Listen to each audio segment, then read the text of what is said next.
Entre 0 e 9, qual a nota dessa história? Hoje quem me mandou a história, gente, foi o Bruno. Hoje ele já tem quase 40 anos, mas na época era um jovem recém-formado que foi fazer um intercâmbio no Canadá. Hoje, gente, é uma história de mico e perrengue.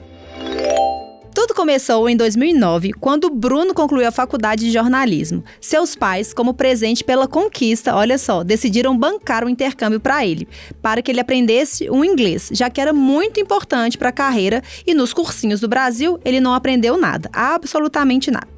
Ou seja, o Bruno, gente, foi sem falar uma única palavra em inglês. Para piorar, dias antes de embarcar, fez uma despedida com os amigos numa balada. Exagerou na bebida e acabou perdendo o celular. Como naquela época smartphones ainda não eram comuns e ele também não tinha um notebook, decidiu viajar sem nenhum meio de comunicação. Uma loucura isso, né? Apostando que seria mais barato comprar tudo por lá.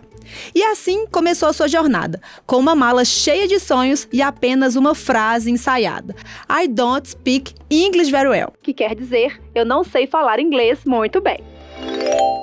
Bruno embarcou para o Canadá. O trajeto, gente, era longo. São Paulo, Cidade do Panamá, Toronto e, finalmente, Vancouver, onde alguém estaria esperando por ele para levá-lo até a sua nova residência temporária, que era bem comum na época, né? A pessoa ia fazer intercâmbio e acaba ficando na casa de uma pessoa local, até conseguir outro lugar, ou ficar na casa dessa pessoa mesmo por um bom tempo. Aí, para poder ver se ele conseguiria ter algum inglês para quando chegasse lá, ele comprou aqueles livrinhos, sabe, de bolso que ensinam inglês com frases traduzidas e pronúncia escrita. Bom, não sei se ainda existe hoje por aí, mas naquela época, gente, era muito comum esses livrinhos assim. Aí ele falou que durante todo o voo ele foi lendo e decorando algumas frases, né, para poder conseguir se comunicar um pouquinho quando chegasse. Mas o que adianta decorar a frase e não entender muito bem o que a pessoa tá falando, né, Bruno? Sim! No voo entre a cidade do Panamá e Toronto, veio uma aeromoça e deu um formulário de imigração. Sem saber que precisava preencher aquilo, porque ninguém nunca tinha avisado isso pra ele, ele viu que o papel tinha 2 lados. Era um lado em espanhol e um lado em inglês. Ele foi lendo e viu que a versão em espanhol era mais fácil de entender e foi preenchendo. Era um formulário de marcar sim ou não. E ele colocou não em quase tudo, exceto, gente, em um detalhe: a parte sobre medicamentos. Bruno tinha muita dor muscular e estava levando alguns remédios para isso na mala despachada, mas, sem entender muito bem, resolveu marcar sim nos medicamentos. Ele até falou, gente, que ficou com medo de colocar não e depois verem os comprimidos no raio-x e parar ele para perguntar. E como ele não sabia falar inglês muito bem, imagina o perrengue. Então ele achou melhor falar a verdade. Marcou sim, para evitar que ninguém conversasse com ele. Chegou em Toronto, desceu do avião, pegou sua mala e foi seguindo o fluxo de pessoas, totalmente perdido. Entendia nada do que estava nas placas, nada, absolutamente nada. Entrou numa fila e viu que era a fila da imigração. Chegou a vez dele. Ele entregou o formulário e o passaporte e ela ficou ali lendo tudo.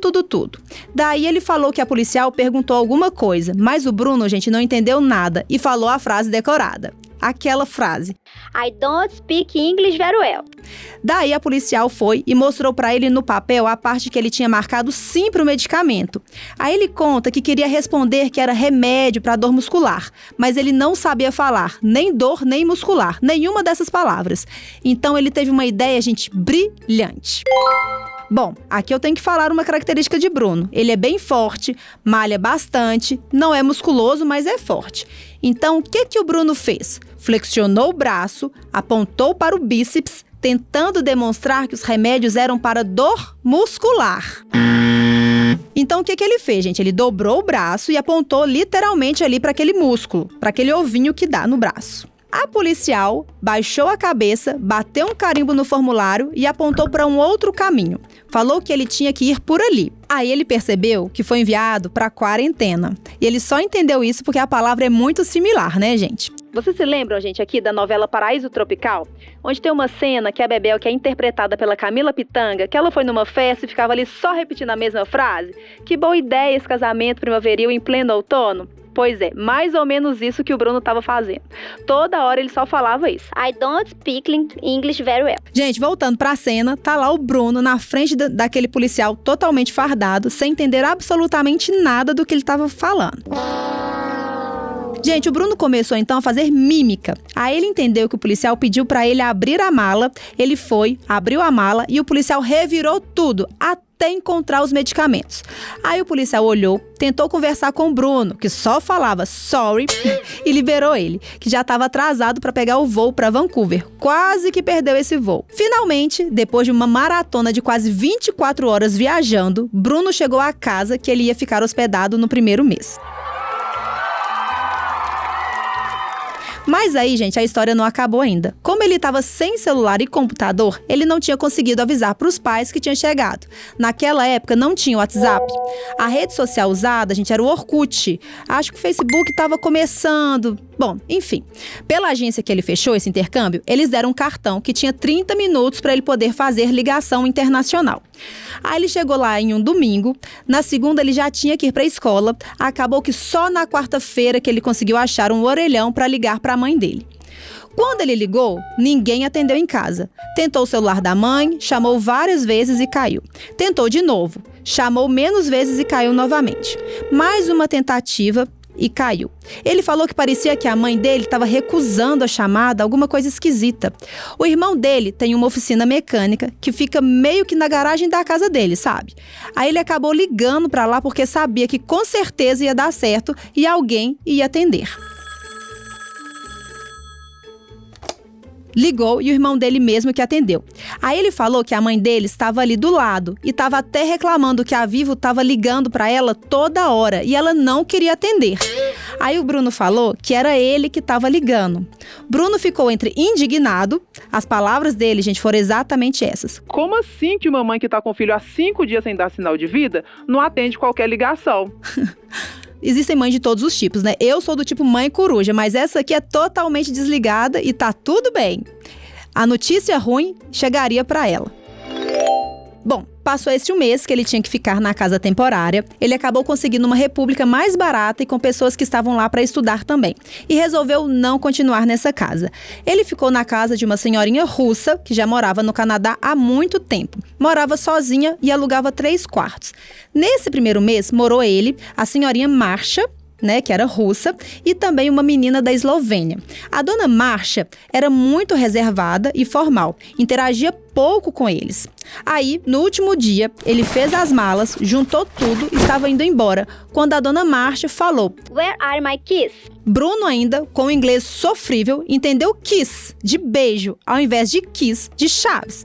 Sem pensar muito, focou apenas na palavra kiss e entendeu que a dona Marcia queria um beijo de despedida. Imagina, uma senhora russa totalmente conservadora, como que ela iria pedir um beijo para um jovem que estava morando na casa dela? Ainda com a cara de ué, o Bruno foi chegando perto dela, meio que já abrindo os braços para abraçar, dar um beijo nela bem caloroso e brasileiro, daquele jeitinho que só a gente sabe fazer.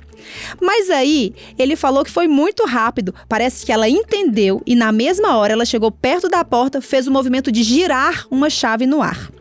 Aí ele entendeu que era para devolver as chaves da casa dela, porque ele tinha uma cópia, sabe? Caso chegasse tarde ou também quando saísse cedinho para a escola. Aí ele pegou a chave, deu para ela, soltou um sorry e foi embora morrendo de vergonha e rindo sozinho daquela situação. Esse foi o começo, gente, do intercâmbio de 6 meses do Bruno. Disse que teve outros perrengues, mas que esses foram os melhores para contar pra gente. Bom, e você, tem alguma história engraçada ou perrengue chique de intercâmbio? Manda aqui pra gente. Por hoje é isso, pessoal. E se tiver histórias que queiram que a gente conte aqui, mande no contato@09studio.com. Eu vou repetir. contato@zeronovstudio.com. Beijos e até a próxima. Queremos saber a sua nota. Entre 0 e 9 é uma produção 09 Studio.